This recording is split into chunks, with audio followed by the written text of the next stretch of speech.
देखिए, अब गुरुकुल में नौजवान आए हुए हैं। ब्रह्मचर्य के बारे में इनकी कक्षाएं चलती रहती हैं, तो आप भी गुरुकुल में आ सकते हैं। ये कई हैं। ओम नमस्ते जी, मैं अग्नि तिवारी है। आज का हमारा विषय है कि इन 8 कार्यों को करने वाला कभी भी ब्रह्मचर्य पालन नहीं कर सकता। और वो 8 कार्य कौन से हैं, वो हमारे बीच में आज आदरणीय धर्ममुनि जी हैं। ये आपके बीच में इस विषय को रखेंगे। और नौजवान आज गुरुकुल में आए हुए हैं, अनेकों ये सुन रहे हैं, इनका साथ भी आपका परिचय करवाएंगे। अब धर्ममुनि जी हमारे बीच में वो ब्रह्मचर्य का विषय रखेंगे। हाँ जी, मनुष्य का उत्थान और पतन ब्रह्मचर्य के ऊपर ही है। अगर ब्रह्मचर्य का पालन ठीक है तो उसका उत्थान की तरफ जाएगा। अगर ब्रह्मचर्य खंडित होता है तो पतन की तरफ जाएगा। संसार में कोई भी काम हो, पहले कारण होता है, बाद में कार्य होता है। लेकिन जब ब्रह्मचर्य पतन के कारण हैं, वो 8 मैथुन हैं और मैं उनको बार बार तुम्हारे नंबरवार से बताता हूँ। पहले मनुष्य दर्शन करता है। दर्शन माँ और बहन और बेटी के भी करता है, लेकिन विचार शुद्ध होते हैं उसके। जब विचार अशुद्ध होते हैं दूसरे की लड़की या बहन की तरफ देखने से, तो फिर वो सप्रस चाहता है। दर्शन के बाद क्या चाहता है? सप्रस चाहता है। और सप्रस करने के बाद अगर वो दोनों की सहमति से सप्रस है तो फिर एकांत स्थान चाहता है। अगर दोनों की सहमति से सप्रस नहीं है, एक का है सप्रस, तो जूते लगेंगे। बार बार तुमने देखा होगा जूते से पटते आज से कि वो एक तरफ का वो एक तरफ की कार्रवाई है। अगर दोनों की सहमति है तो फिर वो क्या एकांत स्थान चाहूंगी। एकांत स्थान में फिर भाषण चलेगा उनका। भाषण आपस में विचार चलेंगी। फिर भाषण में क्या चला? विषय कथा चलेगी। विषय कथा के बाद में फिर विषय कथा मतलब गंदे विचार। और उसके बाद में फिर परस्पर क्रीड़ा, बाँव में बाँव डालना, अश्लीलता मतलब के नाटक करना। और उसके बाद फिर चलेगा विषयों का ध्यान। फिर आओगा विषयों का ध्यान। और विषयों के ध्यान के बाद फिर संग और भोग। अगर ये पहला मतलब दर्शन पर, अगर आप पहली पैड़ी पर दर्शन पर आप सुचेत हो गए, अगर आप सप्रस की तरफ बढ़ गए तो ये समझ लिए मैं पतन की तरफ बढ़ लिया हूँ।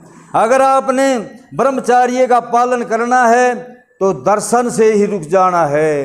दर्शन में बुरे विचार आते हैं, भगवान का स्मरण करो, मैं किस तरफ ले, परमात्मा मैं किस तरफ जा रहा हूँ, मेरे को रोको। और अपनी ओर से प्रयत्न करो, उस जगह को छोड़ दो और थोड़ा एक दूर चले जाओ और भगवान का स्मरण करो। जब आपके मतलब विचार शुद्ध होंगे, और विचार शुद्ध होने में मतलब आहार की भी अहम भूमिका होती है। आहार सतोगुणी होने चाहिए। मांस, शराब ये ब्रह्मचर्य नाशक हैं। और जितने नशे हैं ये सब आहार होना चाहिए सतोगुणी। सतोगुणी आहार से आदमी ब्रह्मचार्य रह सकता है। सतोगुणी विचारों से ही आदमी ब्रह्मचार्य रह सकता है। ब्रह्मचर्य को नाश करने के 8 कारण बताए ऋषियों ने। 8 कारण। और आज जो लड़के लड़की साथ पढ़ रहे हैं ना, को एजुकेशन है, इसमें 5 कारण तो सीधे सीधे पूरे हो जाते हैं। 5 मैथुन। बाकी रही 3 की 3 भी कर ही लेते हैं। कौन कौन से? सबसे पहली बात देखो, लड़के लड़की साथ पढ़े, सबसे पहला मैथुन है दर्शन। आपस में दर्शन होते कि नहीं होते हैं? लड़के लड़की एक दूसरे को देखते कि नहीं देखते हैं? और कितने शुद्ध विचारों से देखते हो आप सब जानते हो। फिर दूसरे नंबर पर आ जाओ, बातचीत, कहते हैं संभाषण। उनके आपस में बातचीत होती कि नहीं होती है? कक्षा में बातचीत भी होती है। फिर तीसरे नंबर पर आ जाओ, वो साथ खेलते हैं कि नहीं खेलते हैं? आज तो लड़के लड़कियों को साथ खिलाने लगे हैं, तो तीसरा मैथुन भी हो गया, खेलना। फिर चौथे नंबर पर आ जाओ, उनके आपस में स्पर्श भी होते कि नहीं होते हैं? थोड़ा बहुत तो स्पर्श होता ही है, तो स्पर्श भी होता है। तो फिर 5वें नंबर पर आ जाओ, स्पर्श होने के बाद उसके बारे में लड़का लड़की के बारे में विचार, या लड़के के बारे में विचार आते कि नहीं आते हैं? घर जाकर के वो एक दिन लड़का लड़की ना आए तो कक्षा में मन नहीं लगता, फिर उसके बारे में विचार चलते रहते हैं। तो ये 5वां मैथुन हो गया। जब विचार चलने लगते हैं तो फिर छठे पर आ जाओ, वो एकांत ढूंढते कि नहीं ढूंढते? एकांत सेवन करते कि नहीं करते हैं? एकांत सेवन भी करते हैं। फिर आ जाओ 7वें पर, एकांत सेवन होने के बाद वो आपस में आलिंगन करते कि नहीं करते? चुमा चाटी करते कि नहीं करते हैं? ये भी करते हैं। फिर एक बचता है 8वां। वो आपसी संबंध बनाने का, संभोग का, वो हो सकता है कर भी लें और हो सकता है मौका ना भी लगे। तो इसलिए 7 प्रकार के मैथुन तो आज स्कूलों में सीधे सीधे पूरे हो रहे हैं। ऋषियों आज से 50 साल पहले देख लो, लड़कों के अलग स्कूल होते थे, लड़कियों के अलग स्कूल होते थे। और यदि हम ऋषियों की उसमें जाएं समय में, तो गुरुकुल में, लड़कों के गुरुकुल में 5 साल की कन्या का भी प्रवेश निषेध था। और पूरे भारतवर्ष में अपना ये गुरुकुल कालवा ही ऐसा है आज भी, जिसमें 5 वर्ष की कन्या का भी प्रवेश वर्जित है। 5 साल की कन्या प्रवेश नहीं कर सकती। महिलाओं की तो बात बड़ी दूर की है। तो आज ये जो मैथुन हो रहे हैं, बच्चों के ब्रह्मचर्य का नाश है, को एजुकेशन।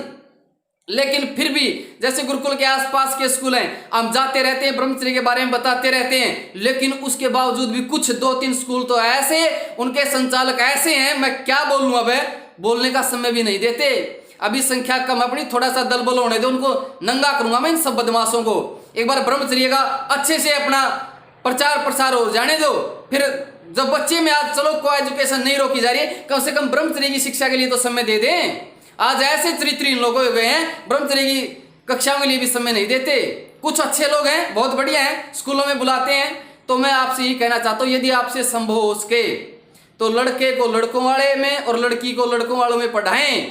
यदि ऐसा संभव नहीं है तो बच्चों को ब्रह्मचर्य की शिक्षा दें, घर पर दें, माता लड़कियों को दे, पिता बेटों को दे, तो तभी बच्चे बच सकते हैं। अन्यथा बच्चों का कोई दोष नहीं भाई। ऋषियों ने 8 मैथुन लिखे और 8 के 8 मैथुन उनके आज स्कूलों में पूरे हो रहे हैं, जिसको हमने वातावरण स्वयं दे दिया है। बच्चे कहां से ब्रह्मचर्य पालन करेंगे?